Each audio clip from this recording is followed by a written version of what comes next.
Baik, hari ini kita akan belajar tentang asuhan keperawatan gadar pasien dengan trauma abdomen. Ya, saudara, asuhan keperawatan gadar itu berbeda dengan asuhan keperawatan yang lain. Misalnya, yang paling sering beririsan itu adalah KMB ya, keperawatan medikal bedah. Pada kasus anak barangkali juga ada ya asuhan keperawatan pediatrik ya pasien dengan trauma abdomen misalnya. Ya, di KMB juga ada ya keperawatan pasien dengan trauma abdomen. Nah, kira-kira Anda kan sudah dapat nih pengantar ya terkait dengan keperawatan gawat darurat. Coba di antara Anda adakah yang bisa menjelaskan kira-kira perbedaannya di mana? Silakan saudara.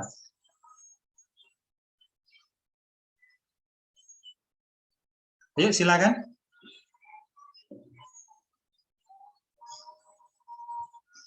Saya tidak mendengar suaranya sama sekali. Mahasiswa, adakah mahasiswa ini?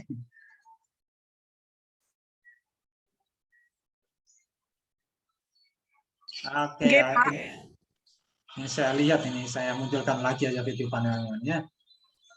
Oke, mahasiswa, adakah di antara Anda yang mencoba apa perbedaannya, kekhususan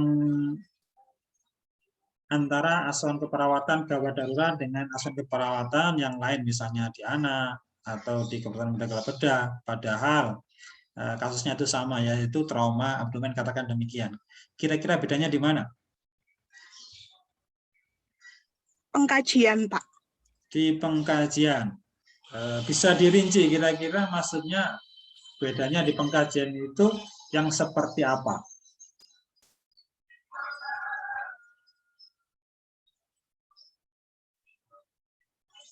Silakan. Oke ya, saya tunjuk mungkin satu-satu. Ya, Mbak Vindi Retno. Adakah Mbak Vindi Retno?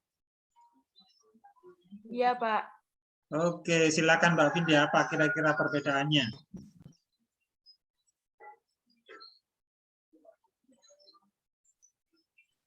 Iya, Pak. Ya, perbedaannya apa?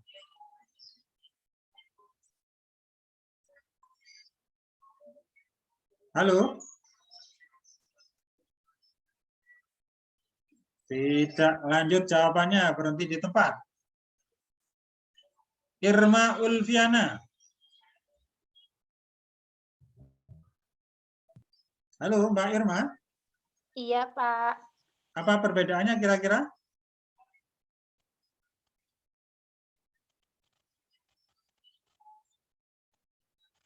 Tidak lanjut juga, ya, speechless. Vicky Fiorella, adakah Vicky Fiorella? Iya, Pak. Oke, silakan dijawab. Apa perbedaan kira-kira antara kekhususan ya asuhan keperawatan gadar dengan asuhan keperawatan yang lain? Kalau asuhan keperawatan gadar itu yang didahulukan tindakannya, Pak. Yang didahulukan tindakannya. Oke. Yang didahulukan tindakannya ya, berarti pasien tidak perlu dikaji begitu, atau bagaimana? Perlu, Pak. Kenapa? Perlu dikaji terlebih dahulu. Mbak Vicky, suaranya agak pelan, coba diulangi lagi. Iya, Pak. Pasiennya perlu dikaji terlebih dahulu, lalu dilakukan tindakan. Oh begitu. Jadi oke ya. Jadi mungkin tindakan harus dilakukan segera mungkin gitu ya jawabannya ya. Baik ya, jawaban yang bagus sekali. Sekarang kita lihat satu demi satu ya.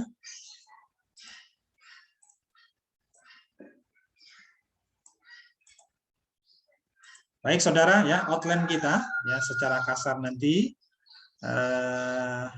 materi ini akan disajikan secara sistematis ya, melalui diawali dengan pendahuluan ya, kemudian initial assessment ya, penanganan, dan terakhir adalah manajemen keperawatan ya, manajemen keperawatan dengan pendekatan gawat darurat tentunya ya. Yang itu yang kemudian membedakan dengan asuhan keperawatan pada keperawatan yang lain ya.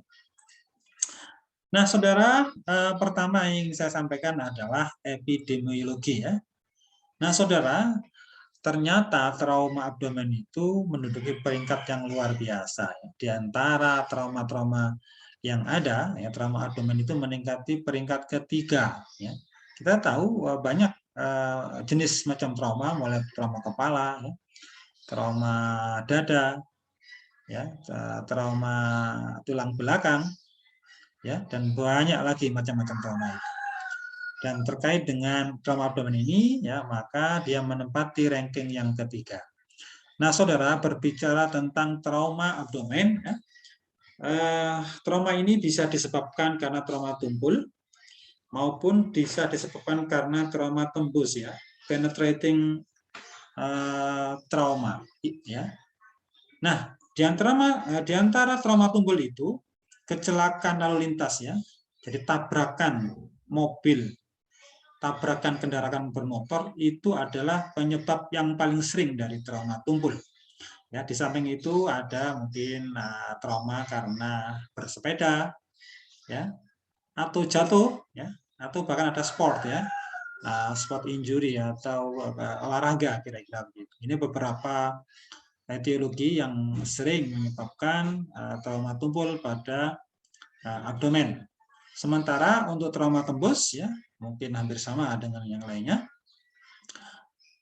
Ada senjata api ya, senjata api, kemudian ada juga senjata tajam. Nah, di trauma tembus ini saudara itu ada dua macam sebenarnya ya. Ada penetration ya, jadi apa namanya, senjatanya itu masuk ya, tapi nggak tembus ya, nggak keluar, maksudnya nggak keluar. Jadi katakan kalau kemudian ditusuk ya perutnya ya, cuma kemudian masuk saja ujungnya itu ke dalam perut ya, tapi tidak sampai tembus ke punggung kira-kira begitu. Tetapi ada juga yang disebut dengan perforation ya. Jadi perforation trauma. Artinya traumanya itu tidak saja masuk tapi sampai menembus ya. Terkadang misalnya peluru ya, peluru senjata api itu bisa masuk dan keluar lagi ya. Itu yang disebut dengan perforasi ya. Jadi adanya luka masuk dan luka keluar, kira-kira begitu.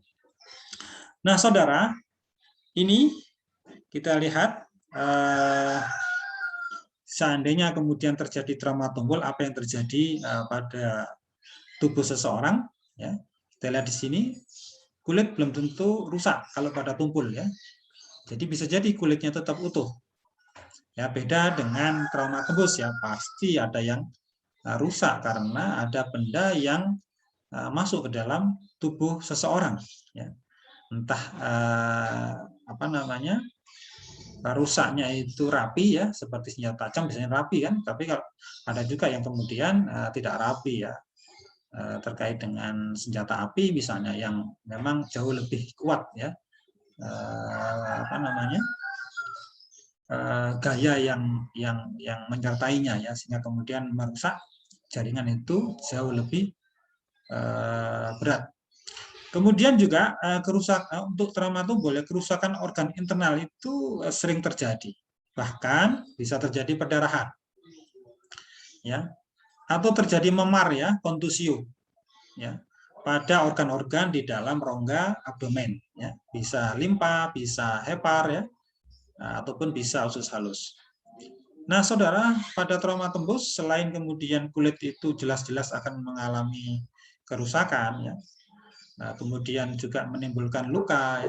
Terkadang timbul perforasi, jadi jebol, ya, ditusuk perutnya, ya, sampai ke pinggang misalnya, ya, ditusuk dadanya sampai ke punggung misalnya, atau mengenai tangan di sini ya, ditusuk tangan, ya, masuk ke ventral ini, keluarnya lewat sini. Nah, ya. Nah, yang lebih penting adalah bahwasanya kebanyakan pada trauma, baik itu trauma tumpul, ya, apalagi trauma tembus, sering terjadi perdarahan. Nah, perdarahan inilah yang kemudian bertanggung jawab terhadap timbulnya masalah atau komplikasi hipovolumia. Ya, Jadi karena perdarahan di dalam rongga peritoneum, ya, maka seseorang bisa mengalami penurunan volume dari darah yang apabila tidak diatasi, pasien akan mengalami shock. Ya. Nah, kalau shock itu kemudian tidak diatasi, ya pasien akan segera menemui kematian karena organ, ya, karena seseorang akan mengalami kegagalan organnya tidak berfungsi maksimal karena suplai darah, ya, ini tidak tidak jadi sirkulasi darah, ya, itu tidak baik, ya, sehingga tidak bisa memberikan suplai, ya, oksigen, suplai nutrisi, ya, kepada organ-organ yang bersangkutan. Nah, saudara, juga sering terjadi peritonitis, ya. Jadi infeksi pada rongga peritoneum. Ini kita tahu bahwasanya kalau benda-benda yang yang melukai seseorang itu tidak ada jaminan bendanya itu adalah steril, ya. Sebagainya terekspos oleh mikroorganisme patogen, sehingga kemudian kalau itu masuk ke dalam tubuh, melukai tubuh seseorang, ya, masuk ke dalam organ di dalam rongga perut, ya, maka bisa terjadi peritonitis, ya. Jadi infeksi pada rongga peritoneum atau rongga perut. Nah, kira-kira begitu. Nah, saudara, ini yang kemudian membedakan, ya, tadi jawabannya Mbak siapa tadi itu benar, ya. Jadi initial assessment. Kalau pada asuhan keperawatan pada umumnya, ya, maka pasien itu dikaji secara utuh dulu, secara menyeluruh dulu, baru kemudian dilanjutkan dengan identifikasi masalah, dilakukan tindakan, dan seterusnya. Tetapi pada asuhan keperawatan gadar nanti, ya, jadi kita mengkaji saat itu ditemukan, ya, langsung dilakukan tindakan, ya. Jadi tidak perlu kemudian melanjutkan sampai tuntas, ya. Kalau saya melihat perdarahan, maka perdarahan harus segera saya hentikan. Kalau saya melihat nanti misalnya pada pasien dengan trauma muskuloskeletal, ya, saya misalnya melihat ada fraktur, ada patah tulang, maka pada saat itu saya harus segera melakukan pembedaian, ya. Jadi tidak perlu ditunda. Nah, ya.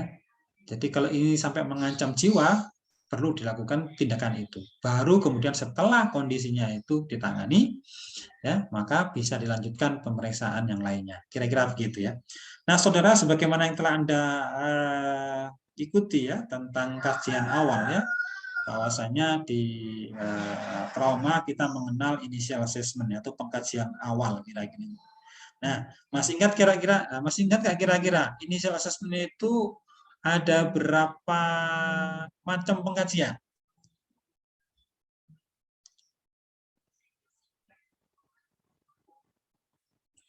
Silakan, Mas, Mbak.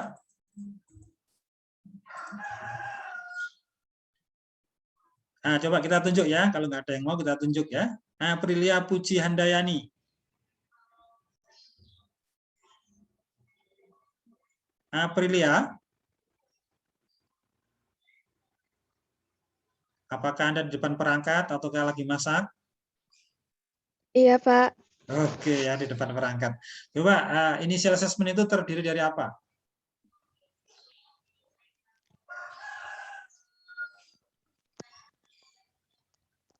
Ayo, barusan kemarin, ya? Bu Ira kalau tidak salah. Barusan 2 minggu yang lalu.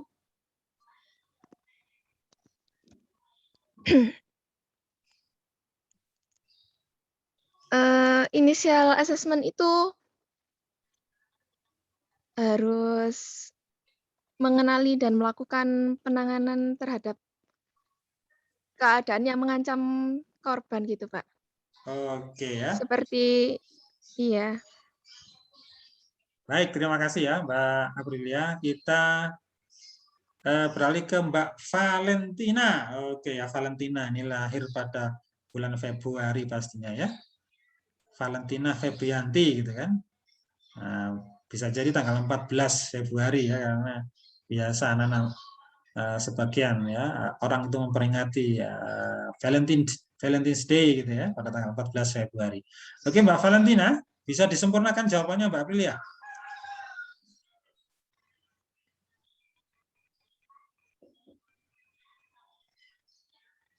Yuk, silakan. Oke. Baik, kita lihat saja ya. Nah, saudara ya.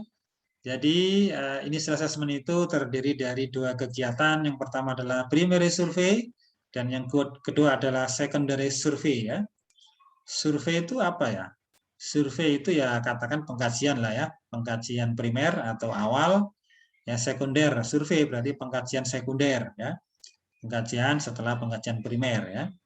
Nah, pada pengkajian primer apa sih yang kemudian perlu digali ya? Perlu dilakukan pemeriksaan ya.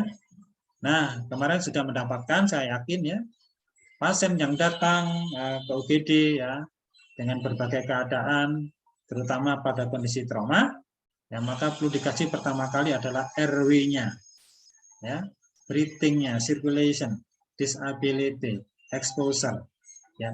A, B, C, D. Itulah primary survey. Ya, tolong diingat ya, primary survey atau pengkajian primer yaitu melakukan pengkajian RW, breathing, circulation, ya, disability dan exposure. Disingkat menjadi A, B, C, D, E. Nah, ya. Jadi itu yang membedakan antara asuhan keperawatan biasa dengan gawat darurat ya. Salah satunya ini, apapun penyakitnya, entah karena trauma, entah karena bukan, dan seterusnya, pasti kemudian dilakukan pengkajian ini dulu ya. RW-nya bagaimana, breathing-nya bagaimana, circulation-nya bagaimana. Nah ya, jadi pasien masuk ke UGD itu dengan berbagai macam penyakit, ya. Ada penyakit trauma, ada penyakit non trauma, yang non trauma katakan ada penyakit COVID, ada penyakit macam-macam dan seterusnya. Ya. Maka langkah pertama melakukan initial assessment, ya, dalam hal ini melakukan primary survey dulu. Yang dikaji pertama adalah bagaimana RW-nya. Nah, kira-kira gitu ya. Kalau kondisinya itu ternyata sudah stabil, ya pasien biasanya dibawa ke ruangan. Baru kemudian berlaku pendekatan asuhan keperawatan sesuai dengan departemen masing-masing. Nah, di RW pada kasus, nah, saudara, karena ini menggunakan pendekatan gawat darurat, sesungguhnya nanti hampir sama ya, hampir sama. Mungkin nanti kekhasannya adalah mungkin di secondary survey ya. Nah, di primary survey misalnya pada pasien dengan trauma abdomen ya, kaji stabilitasnya. Ya, jadi RW-nya itu stabil atau enggak. Ya, kaji bersihan jalan nafasnya. Ya, jadi yang pertama itu paten ya, paten atau enggak. Nah, kalau tidak paten, ya kemudian dilakukan tindakan. Ya, ada lakukan manuver RW misalnya. Ya. Jadi kaji stabilitas RW-nya. RW-nya itu mestinya kan tidak ada sumbatan, macam-macam dan seterusnya. Yang kedua, kaji bersihan jalan nafas. Ya, jalan nafas itu bisa pada kasus trauma ya, bisa mungkin nanti terisi oleh darah, bisa terisi oleh cairan misalnya dan seterusnya. Ini perlu dibersihkan. Bisa juga benda asing ya, tapi pada kasus trauma abdomen sepertinya benda asing dalam bentuk padat ya. Ini sepertinya tidak memungkinkan. Tapi kalau berisi darah bisa jadi ya, karena perdarahan internal kemudian dimuntahkan ya, kemudian bisa ini. Termasuk adalah cairan muntahan ya, orang yang terbentur, muntah dan seterusnya. Nah, di sana bersihan jalan nafasnya menjadi tidak bersih lagi ya, tidak efektif ya. Nah, kemudian lakukan manuver RW. Seandainya kemudian ada persoalan ya dengan jalan nafas, maka lakukan tindakan menjaga kepatenan dari jalan nafas itu. Sebab kalau nafas ini tidak jaga jalan nafasnya ya, maka kemudian pasien dalam waktu 10 menit saja sudah bisa meninggal dunia ya. 3 menit otak kekurangan oksigen itu mengalami hipoksia, 10 menit mati batang otak. Nah, ya. Bahkan kemudian intubasi jika perlu ya, dipasang mungkin apa namanya?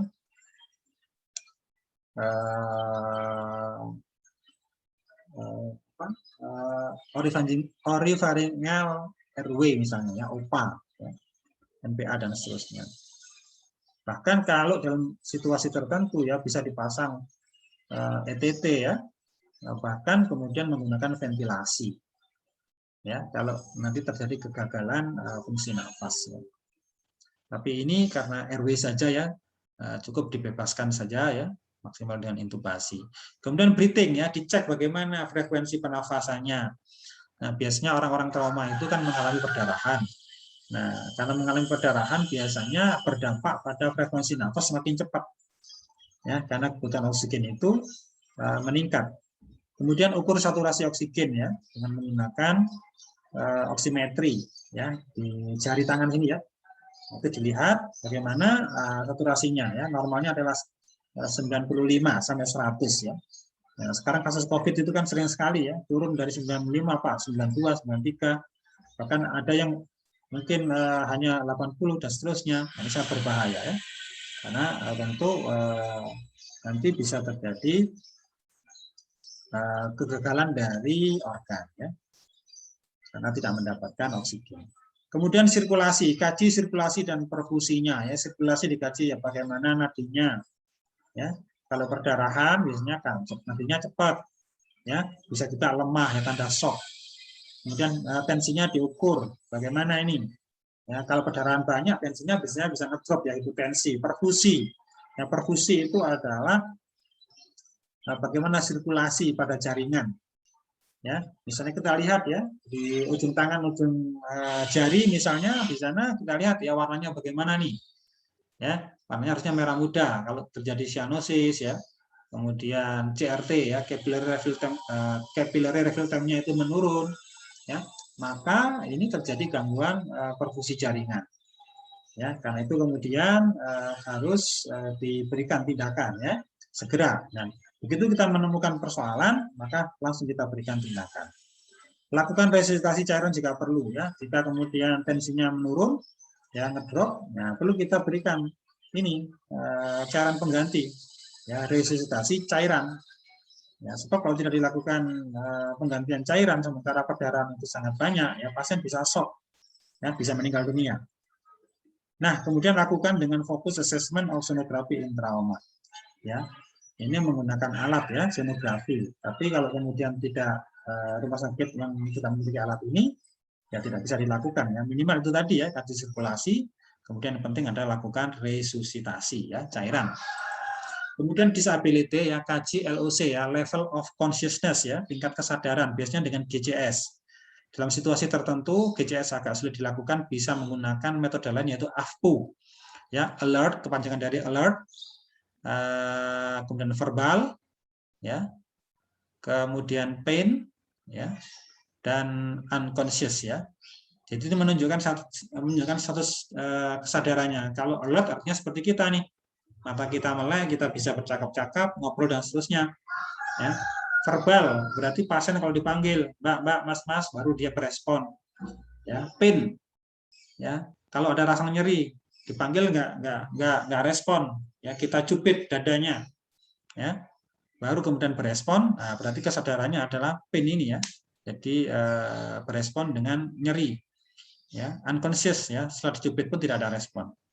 Oh ya, ini ada GCS, mahasiswa sudah mendapatkan GCS ya pada semester sebelumnya, semester 1 atau semester 2. Coba ada nggak yang tahu kepanjangannya GCS itu apa?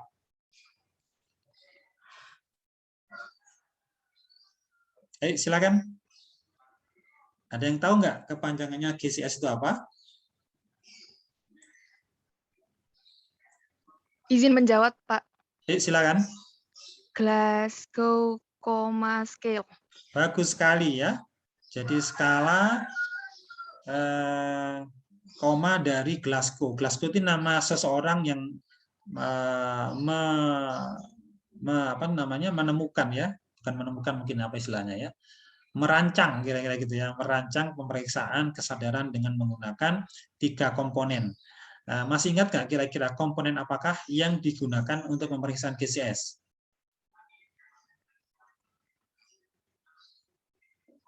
Masih ingat, saudara?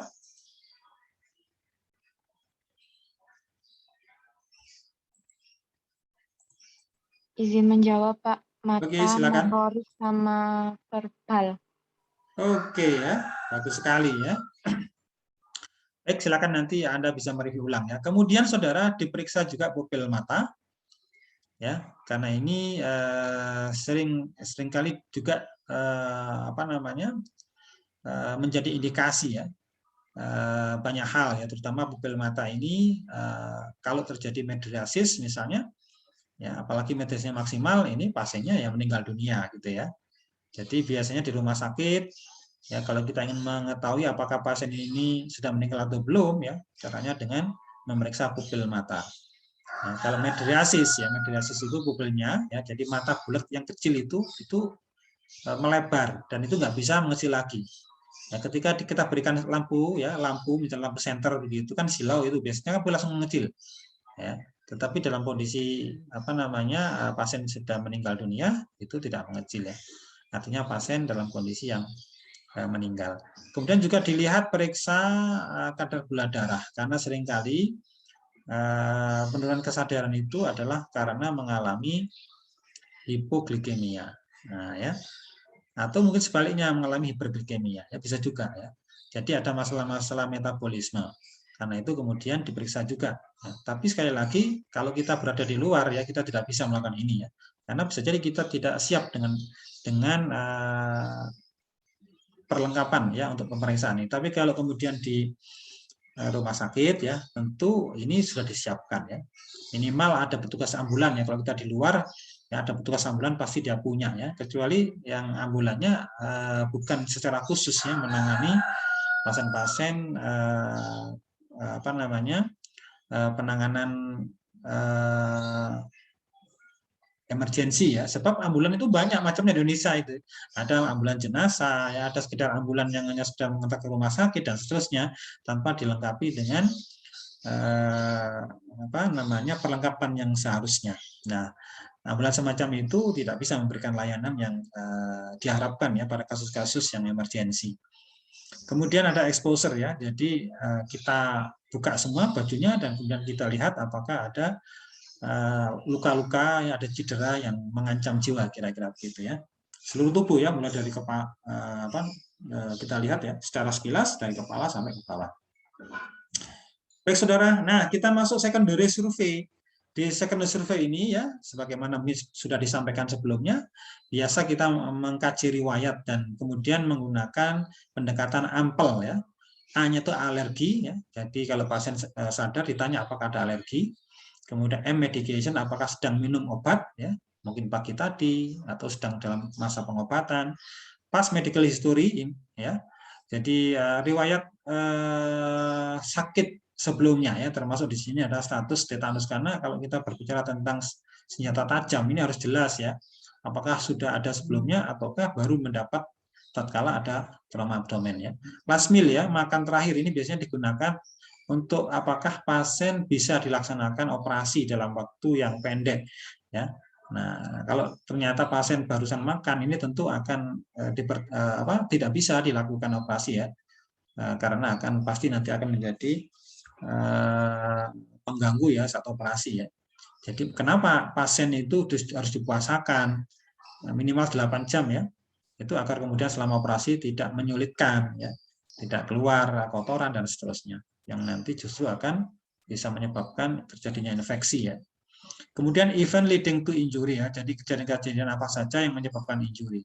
Jadi kita lihat kenapa dia, apakah karena kecelakaan atau karena faktor-faktor yang lain, konflik sosial dan seterusnya.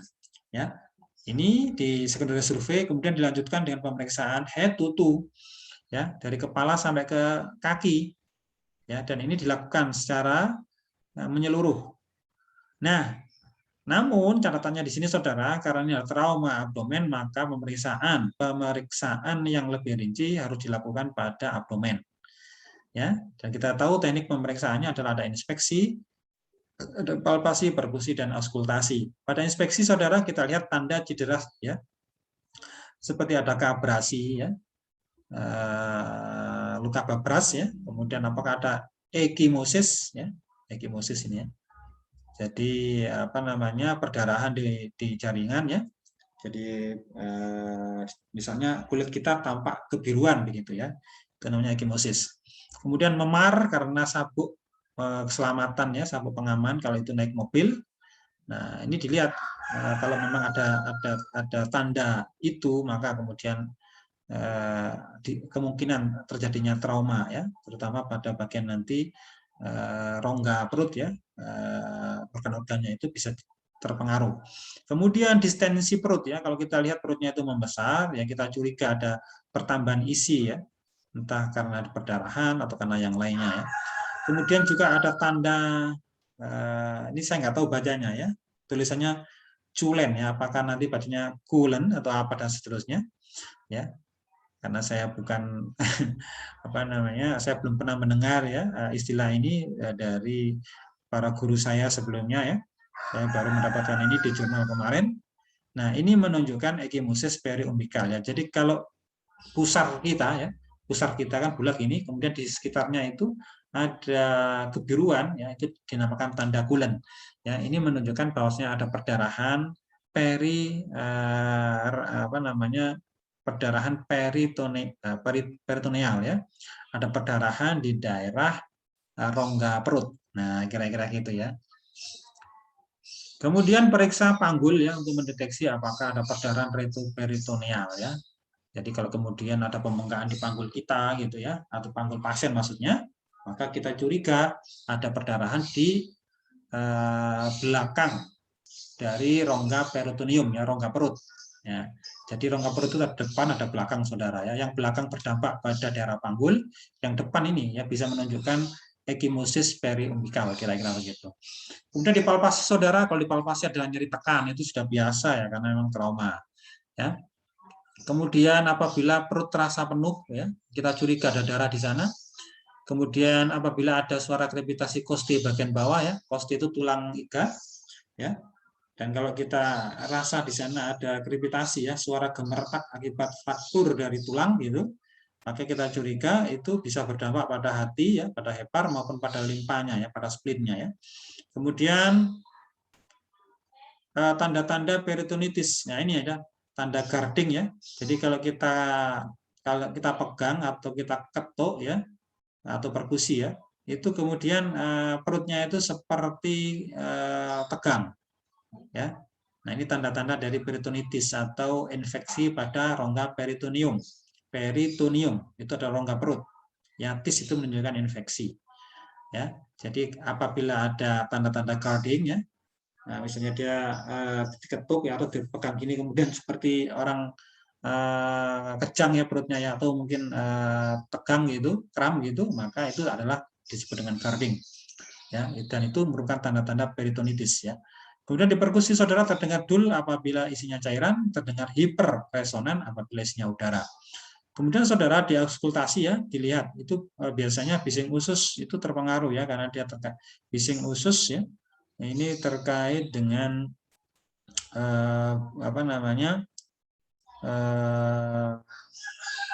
terkait dengan pergerakan usus. Ya, perlu dicek ini. Atau juga terkait dengan bising ini ya, pembuluh darah ya di abdomen. Ya, ini biasa kemudian terjadi bising ya. Kemudian juga sebaliknya ileus ya. Ileus itu berarti ususnya tidak bisa berjalan ya, gerakan usus tidak bisa atau berhenti ya. Di sini ada paralitik yang disebabkan karena persoalan persarafan ya, akibat dari adanya trauma pada abdomen. Nah, ini bisa dikaji ya dengan mendengarkan melalui stetoskop ya. Nah, saudara, selanjutnya dilakukan pemeriksaan ya, karena ini head to toe ya, dari kepala, wajah, leher, dada, ekstremitas, punggung sampai genitalinya ya. Dari head to toe ya semuanya. Kita periksa apakah kemudian ada tanda-tanda dan seterusnya. Namun sekali lagi karena kita berbicara tentang trauma abdomen, seharusnya yang lebih rinci adalah dilakukan pada daerah abdomen ya. Baik, kemudian penanganannya bagaimana? Nah, saudara, untuk trauma tunggul yang manajemen ABC seperti tadi itu ya.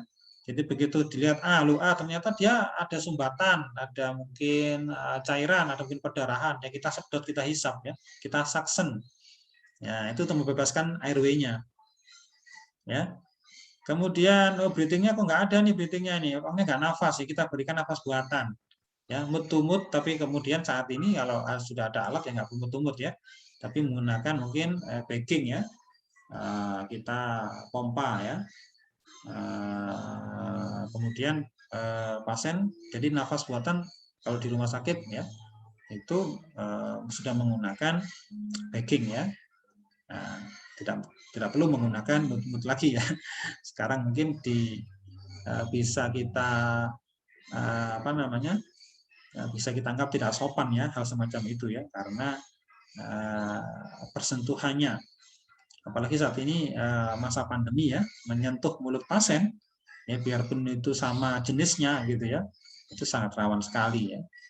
Makanya kemudian ada alatnya namanya pocket mask ya. Jadi kita meniup pada alat kemudian langsung tersambung ke mulut pasien. Nah ya, tapi saat ini untuk COVID ya berisiko itu ya. Yang paling tidak berisiko ya kita gunakan bagging ya. Baik, kemudian ada sirkulasi juga ya. Kalau misalnya ada tensinya rendah ya, kita lakukan infus misalnya. Ya. Kemudian berikutnya melindungi tulang belakang leher. Saudara, biasanya trauma abdomen itu tidak sendirian, ya, pasti diikuti dengan trauma-trauma yang lain. Nah ya, bukan pasti sih ya, tapi kebanyakan trauma abdomen itu merupakan trauma multiple ya. Jadi traumanya nggak sendirian. Kebanyakan trauma itu pasti multiple ya. Namun kemudian mengenai dada, mengenai perut, mengenai kepala, ya dan seterusnya. Maka kemudian karena itu, ketika kita mengetahui pasien ini mengalami trauma abdomen, maka kita harus berpikir ya, bisa jadi tulang belakangnya, terutama tulang belakang pada bagian leher, ya cervical spine, ya di sini ini, itu bisa juga mengalami trauma sehingga perlu dilindungi. Kalau tidak dilindungi nanti, maka pasien bisa segera meninggal dunia ya. Kalau memang terjadi trauma pada daerah tulang belakang leher.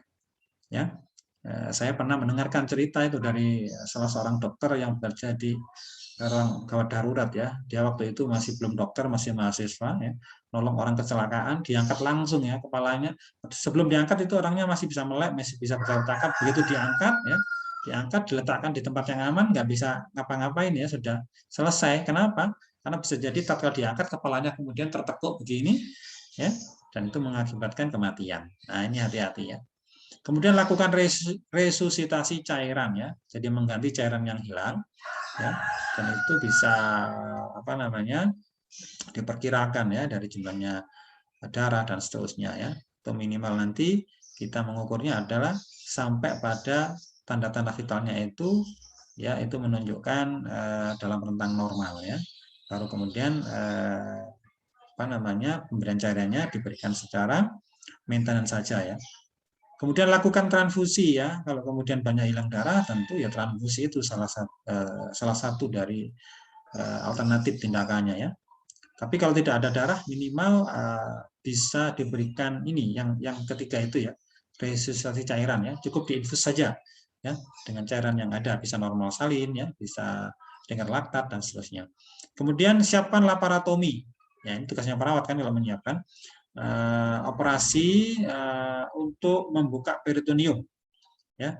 Jadi kalau ada peritonitis, saudara itu perlu dicuci ya perutnya ya, perlu disterilkan ya. Jadi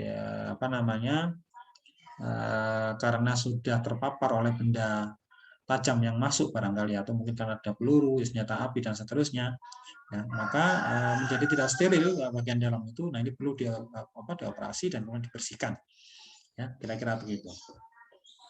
Nah kemudian saudara, untuk manajemen trauma tembus ya, ini tidak ada lagi kecuali yang memang disiapkan operasi ya. Syaratnya hemodinamik pasien tidak stabil. Ya kalau stabil ya nggak masalah ya. Kemudian involuntary guarding tadi itu ya. Jadi adanya ketika diketuk atau dipegang itu ada kram pada perutnya atau ada ketegangan pada perutnya, tanda adanya peritonitis. Ini ada indikasi operasi ya. Jadi ada guarding, ada nyeri tekan. Kemudian nyeri perut difus yang tidak hilang ya. Jadi nyeri perutnya itu tidak hilang-hilang. Ya. Kita curiga bahwa memang ada masalah sehingga perlu dibersihkan ya, perlu dioperasi. Nah, agar kemudian nyerinya bisa hilang. Nah, bagaimana dengan manajemen keperawatannya? Manajemen keperawatannya, saudara ya, mungkin kita terjadi pengkajian, terus masalahnya bagaimana dan intervensi keperawatannya ya. Kita lihat di sini saudara. Nah ya, Berkaitan dengan trauma abdomen, barangkali yang perlu dikaji itu hanya TTV, skala nyeri, dan tadi ya, pemeriksaan tadi. Kemudian siapkan untuk pemeriksaan laboratorium, terutama urinalisis ya, untuk menganalisis urinnya itu bagaimana. ABG, analisa gas, blood gases ya, jadi analisa gas darah maupun darah lengkap. Nah, ini penting ya, karena ini adalah pemeriksaan mungkin yang standar, minimal darah lengkap ya, darah lengkap. Dan karena mungkin mempengaruhi sistem respirasinya ya, maka pemeriksaan gas darahnya juga perlu ya. Baik, nah ini sekiranya masalah-masalah saya lihat dari salah satu buku nursing diagnosis ya, yang sekiranya bisa diangkat pada mereka yang mengalami trauma abdomen. Ya, dan ini sudah saya edit ya, dalam artian saya pilih mana-mana yang sekiranya itu relevan ya. Karena kita tahu ini adalah masalah gawat darurat ya, emergensi. Tidak semua masalah keperawatan bisa masuk ya. Nah, contohnya adalah pola nafas tidak efektif. Ini kalau pasiennya mengalami nyeri ya, atau bahkan kemudian oksigennya kurang, itu pasti mempengaruhi polanya. Hipovolemia karena perdarahan pasti. Nah, kemudian di sini risiko disfungsional motilitas gastrointestinal. Tadi pada pemeriksaan auskultasi kan ada ileus ya, ada bising ya pada usus, kemudian ada ileus paralitiknya. Nah, ini kalau kemudian mengalami disfungsi ya, mengalami ileus ya pasien, pasti kemudian akan berdampak buruk ya pada kondisi pasien, pada sistem pencernaannya. Karena itu ini perlu diangkat kira-kira begitu. Nyeri akut sudah jelas, ini saya kira tidak perlu kita perdebatkan karena adanya trauma, ada injuri, ada cedera, ya, ada luka, pasti ada nyeri. Risiko perdarahan, terutama trauma trauma tumpul yang kita tidak tahu apakah di dalamnya itu ada atau enggak gitu kan. Nah, makanya ditulis risiko sambil kemudian dipastikan apakah betul perdarahan. Kalau terjadi perdarahan ya maka diagnosisnya berubah ya, bukan risiko lagi ya, tapi mengambil mungkin hipovolemia ya dan seterusnya. Kemudian terakhir adalah resiko infeksi. Ya, kalau ini adalah luka tembus ya, bahkan terjadi perforasi ya, jebol ya, tubuhnya atau mungkin jaringannya, maka resiko terinfeksi sangat besar sekali. Nah, ini adalah intervensi keperawatan, dan lagi-lagi ya, kalau kita pada keperawatan yang lain ya, bukan gawat darurat, maka setiap masalah tadi ada luarannya dan ada intervensinya. Tetapi di dalam setting ya gawat darurat emergensi, maka pemberiannya semacam ini intervensinya ya, tidak per diagnosa dan seterusnya. Karena apa? Karena nanti kalau kita menggunakan pendekatan keperawatan, asal keperawatan di ruangan ya, kondisi pasien ya, status kesehatannya akan semakin jelek ya, akan semakin menurun dan bisa jadi kemudian meninggal dunia. Nah, pemberian oksigen ya, tadi kan ada masalah yang pola nafas ya, pasang akses IV ya untuk memberikan obat ya, memberikan cairan sehingga kemudian tensinya bisa dinaikkan ya, mengatasi masalah perdarahan, resusitasi cairan ya, pemberian analgesik ya karena ada nyeri tadi, pasang NGT ya, karena bisa jadi kemudian menghindari cairan ya dari perut itu yang muntah sehingga menimbulkan aspirasi ya pada saluran pernafasan. Kemudian pasang kateter urin ya, karena harapannya kan pasien nggak bisa ke kamar mandi ya, pasien dalam kondisi istirahat di tempat tidur ya, bed rest dan seterusnya harus dipasang. Beri antibiotik ya, amankan objek yang tertusuk ya. Ini kalau kemudian pasien itu tertusuk, maka alatnya ya atau senjatanya itu nggak boleh dicabut ya, kecuali di kamar operasi. Kenapa? Karena dikhawatirkan terjadinya perdarahan hebat pasca pengambilan dari senjata ya. Nah, ini kemudian kalau ada luka yang menyebabkan perdarahan, tutup luka itu ya, pertama untuk menghindari infeksi ya, kemudian menghindari perdarahan yang terlalu banyak. Nah, kemudian juga persiapkan USG atau CT scan ya untuk persiapan operasi, untuk melihat kira-kira di mana kerusakannya, kalau tertembak di mana pelurunya dan seterusnya ya. Siapkan operasi jika ada tanda-tanda peritonitis dan adanya shock hipovolemia. Nah, ini saya kira saudara ya, beberapa intervensi keperawatan yang dilakukan pada area emergensi ya, pada keperawatan gawat darurat yang itu berbeda dengan asuhan keperawatan di ruangan ya. Baik saudara, demikian terkait dengan asuhan keperawatan gawat darurat pada pasien dengan trauma abdomen ya. Nah, ya. Adakah pertanyaan? Silakan kalau ada yang bertanya.